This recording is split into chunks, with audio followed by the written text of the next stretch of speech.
Hi, it's Amy here from Click Roll Boom, and today I'll be talking to Southwest Rising Stars, Bitter Kisses, about their brand of alternative rock, a sound the band describe as pop music to beat your friends up to. So the first question I like to start with is, who are Bitter Kisses? What's your history? How did you form? Ooh, about a year ago. Was it a year ago, 2 days ago, guys? Yeah, a year ago on Yeah. Monday. So we formed from different bands who had broken up around the same time, and we three of us had played in a band before, but we met Scar on tour playing with their other band, and we thought she was really quite good, so we basically decided, let's combine forces and make this thing, and we've been a year 2 days ago. Cool. So what was the origin behind calling yourselves Bitter Kisses? We just kind of argued a lot, and then as the dust settled, there on a notepad was scrawled the words "bitter kisses," and we were like, "All right, we're done with fighting now. That'll do." It was the best thing we could with. It kind of suits your style though, because it is kind of like cute with a bite, so it does sort of suit. Yeah, that's what I think with Bitter Kisses is it shows the sort of the dark side and the light side, the pop, the hard rock, it shows both sides of everything. We tried to have a bit of duality with our sound and our ethos, and our color branding, all that stuff. Right now, it's all going with the bitter side and the kisses side. So that was a happy accident as well. Yeah, because it's kind of like at one point you want to go and hug someone, at the next minute you want to go and thump them. So it's kind of a good name. Works. Thank you. So talking about your sound, how would you describe it? Scarlett, you described our sound. Go on. Brilliant. I mean, we class ourselves as pop music you can beat your friends up to. But I'd very much say we play on sort of like the light and the darkness of different vibes and different sounds and everything. And it's sort of very like goth rock in a sense, I suppose. Yeah. I think it's mostly how we dress though that brings the gothness out. I don't know if goth rock is a really hard one to describe, because I think you listen to like most goth rock bands and they sound pretty varied, but they all wear the same clothes, so that's probably Yes, that kind of shock factor, isn't it? That kind of it's sort of shock. Yeah. What other bands have influenced your sound? We've got a bit of a mix, to be honest. Yeah. Like I know that like Tom, for example, is big on his beat and means the Stone Age. Scarlett is just, bring me the horizon through and through. I think I realized with horror recently that my biggest influences in terms of playing are probably My Chemical Romance and Green Day. Yeah. Even though those aren't like the highbrow answers I like to give. But I think that's the case. And then you're a bit of a weird one. Yeah, I know. Because I love one of my favorite bands is like Tool and Slipknot, but I'm also really into Paris at the moment and of electronic music as well. So it is a real smattering of this and that, to be honest, across the board. I suppose that's good because you can bring different things to your sound. So if you all like slightly different music, you've all got different inputs. Yes, absolutely. That happens a lot. We tend to it starts with a pop song and then it gets heavier as more hear it and have to it. So you mentioned you've been in bands before. Were they all sort of a similar vibe to Bitter Kisses, or have they been quite a contrast? Mine was definitely a different vibe. I've been in a sort of death metal band, and then I was in a more of an indie band. So this is kind of both of them combined in a weird way, I suppose. But I enjoy this more. That's a good thing. There were similarities between this and the previous project in terms of sound. I mean, it was written by the same brains, so that has a tendency. But we're a bit more of electronic, a bit more lively, poppier, and there's absolutely no similarities in terms of our sort of branding and style in regards to us in the previous band. Yeah. To be in a new wave band as well, so this is like Oh. nothing like stuff I've done in the past, which is nice. It's very refreshing, like being. Yeah, definitely. You've just put out a new single, Downtime. Can you tell me about it? Yeah, it came out on Friday. Yeah. It did. Yes, it did. Yeah, Tom was the main songwriter for this one, and it is super energetic. I was listening to it yesterday, and not that it's weird to listen to your own music, but it was on my way to work and it came on, and I was like, this is super relatable actually, of like in life when everything is just sort of taking all the energy from you, and you just need like, I need like 5 minutes or 5 hours, just feel like some time, my downtime. And yeah, that's pretty much that for the track, to be honest. It's definitely relatable. I think we all need that moment of peace and calm in the storm. Yeah. So, yeah. So we're getting worked like machines, so it kind of plays on the thought of what if you're being treated like a machine, then machines need their downtime as well. Yeah. Do you all work day jobs as well, or is this music your main? Nah, We wish. That's cool. Yeah, we have side things that we do that may or may not take up more of our time than music. Yeah. So when you're writing a song, where does your inspiration come from? Whatever's inside Tom's head that day, really. Not even gonna lie. So when writing a track, I try to come from a different place each time, because I want to write a different song each time. So if it sometimes it's comes from the lyrics first, if I thinking something specifically as a mood, or sometimes it's just trying to capture a sort of atmosphere. Otherwise, usually it comes with like writing a riff and seeing where it goes, but it's always just trying to keep it completely different each time, because otherwise you kind of get set in certain patterns and you just end up making the same thing on repeat. Yeah, that's not for me. So but yeah, I think lots of stuff we've been listening to recently, it's always like whatever you're listening to at the time. And what Jen was saying, Paris, I've been listening to a lot of Paris recently, so things you might hear from the now time, that's probably gonna have a bit of Paris in it, for instance. Yeah. So do you share songwriting duties, or is it mainly you, Tom, that writes? I'm not the sole writer, no. But I write a lot of it and then give it to the guys, and it becomes something new and fresh after they had their way. So as a rule, what comes first, the music or the lyrics? Usually the music, but I've done a couple ones where the lyrics were first recently, which is not like me. I usually do like dummy lyrics, as I call it. So you write a song and then you start it's just random noises, and then occasionally a word comes out, you're like, yes, I like that word, you sort of stick it down. But yeah, usually music first. Is the music easier to write, would you say? My brain does it best. More natural for me. So what's been your biggest show to date? Thekla in Bristol, I think, would arguably be the biggest one. Like we've done our own shows in Bristol that we've run that sold out. That was really great. We played at a venue called Crofters Rights.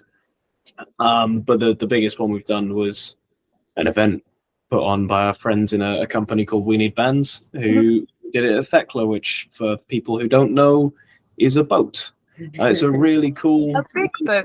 It's quite a big boat. Yeah, it's bigger than any boat I've got.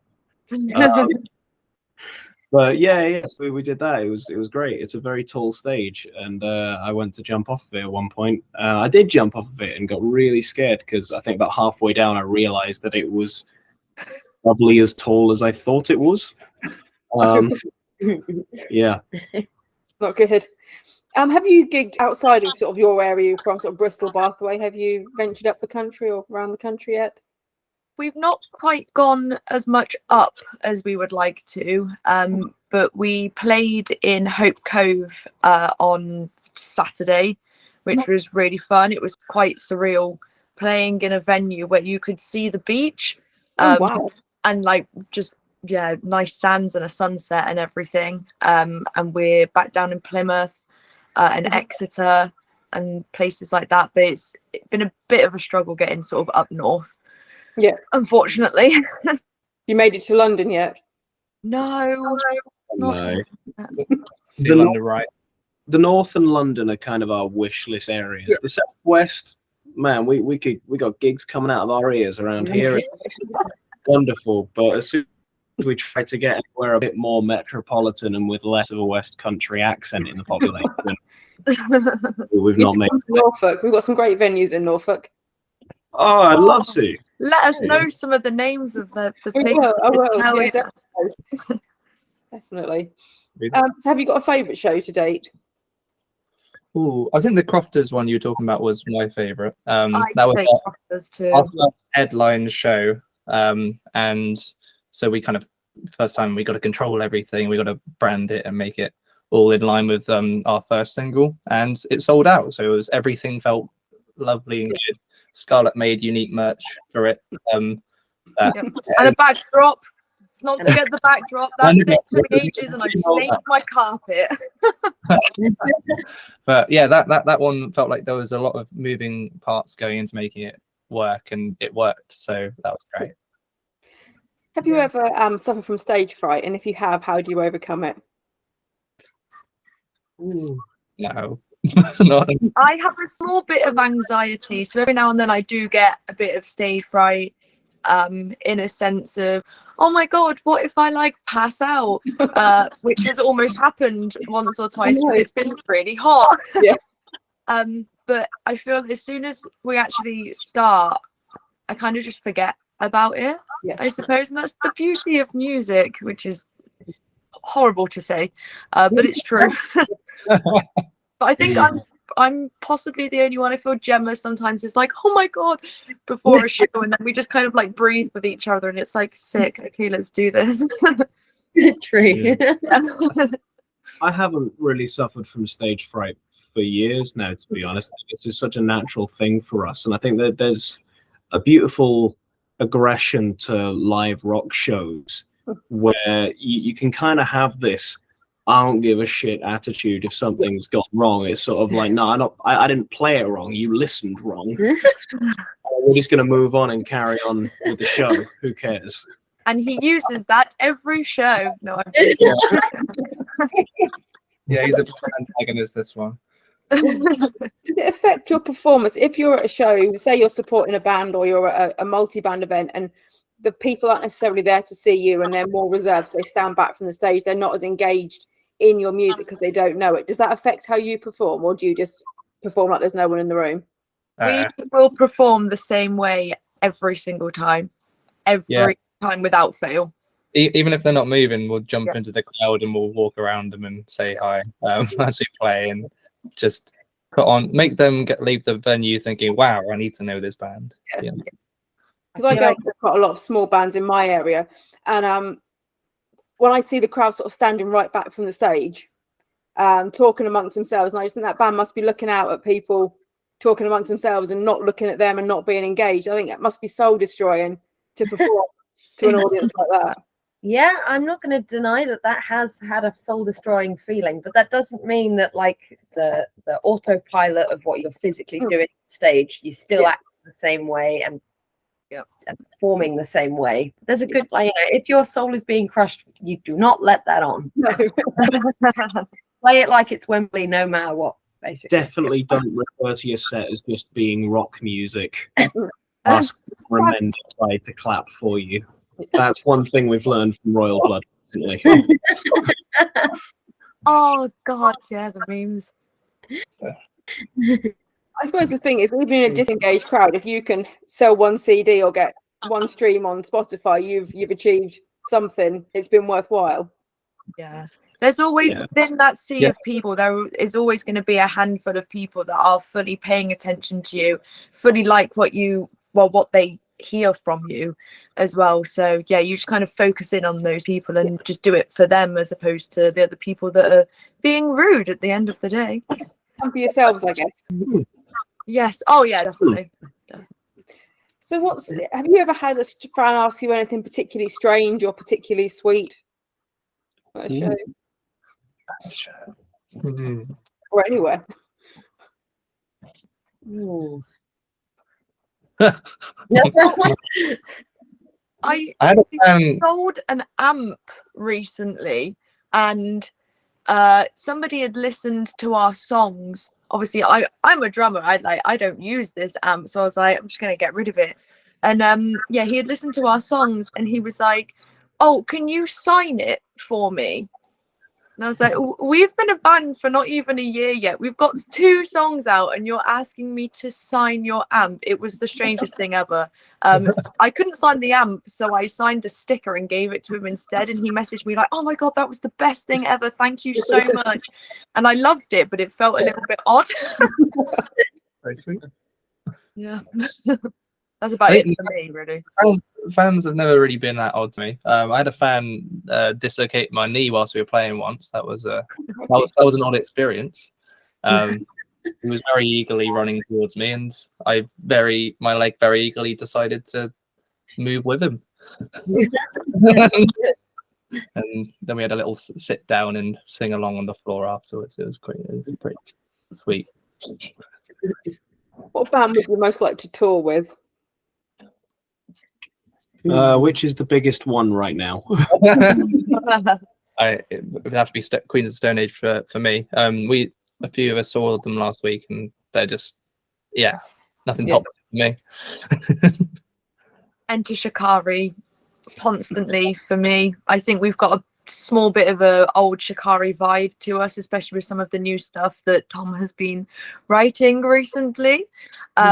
So yeah, they're always fantastic. They always try and find smaller emerging bands to tour with them as well. So it just seems perfect, really. And I freaking love them. So yeah, It's quite common because I know a few bands have played around here, and for their opening act, they've asked local bands to apply, and they've had a different opening act every night on their tour because they've used all the local, which I think is a really nice idea because it kind of shows engagement with sort of the fans and with the smaller musicians, and I think it's a really nice thing to do. Do you apply for a lot of support slots?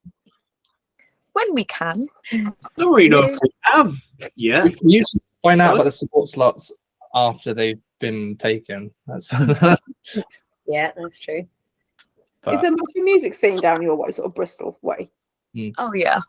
Yeah, Mhm. a lot going on, really. There's a lot of good venues, and yeah, they do get some good people in, especially like places like the Fleece. The O2 is a little bit sort of hit and miss, but places like the Fleece, they always get some like really good bands in. Yeah. What are you working on at the moment, and what does the future hold for the band? We have got songs, lots of them.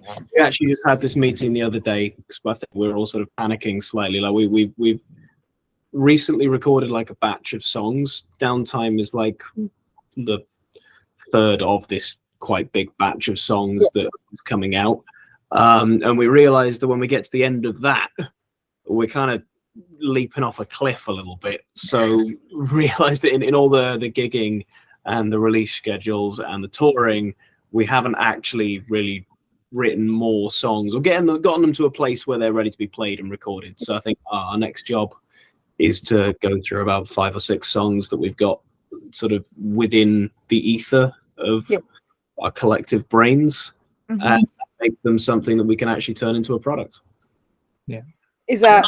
Would that be putting an EP out, or would that be just putting out a series of singles? Never say never or anything, but I reckon it'll probably be singles for now. And then, when we're looking at getting more of a team, like management or anything like that, and we've got like a bit more of a focused direction to work with, then we can have a look at, doing a bigger project like an EP. Yeah. Is this all self-funded at the moment? Oh yes. So That's the problem. Music's expensive. Yes. yeah, we noticed. But we're getting there. We're very happy doing it. But if there's any hotshot industry managers watching this, please, for the love of God, come and say, not got much money left. Is the end goal to make this your full-time job? Would that be the dream? it is a dream. I don't think it will ever actually happen because I don't think it's really the nature of the industry these days, unless you get that sort of like stadium filling level. But Yeah. anything between here and there, we're happy with. Yeah. I We suppose enjoy the worry is if it becomes your full-time job, the worry is that it would kill the magic a bit. Yeah. At the moment, it's something you do as an exciting sort of fun, and as soon as it becomes a thing you pay the bills with, a lot exactly. more pressure. I like sort of thinking about it that kind of two sides of my brain. You've got the creative side and you've got the sort of methodical, practical side. And I use the practical bit of work, and then I come back out of work going, I want to create things. Yeah. And then I go create things. Whereas if I think I was using my creative brain all day at work, I would probably come home going, I need to sleep now. And lastly, give yourselves a shameless plug. Oh, Go on, Josh. Gosh, you're shameless. Yeah, you do this well.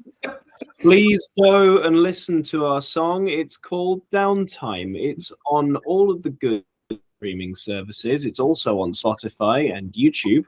And we've got 2 other songs on there as well called Doctor's Note and Pray, which I think are also all right. So please go and listen to them, add them to your playlists and whatnot, and be excellent to yourself today. Buy yourself something nice. Oh, God. I'm thinking to come and see you play next. Have you got any gigs lined up? Oh, crap. That's the next one. We're playing Bath on the 21st of July with a band called Mannequin Death Squad, who are from Australia, no less. And then in August, we're playing a lot of gigs. We're playing at Weston-super-Mare on the 19th, playing on Plymouth on the 12th. I think we're playing a place called Tiverton on the 11th. This place called Winchester, Winchester on the 5th. Yep. Yeah, we're Bridgewater. playing. Follow us on social media, because that's where we are allowed to collect our thoughts into something rational that you can actually follow.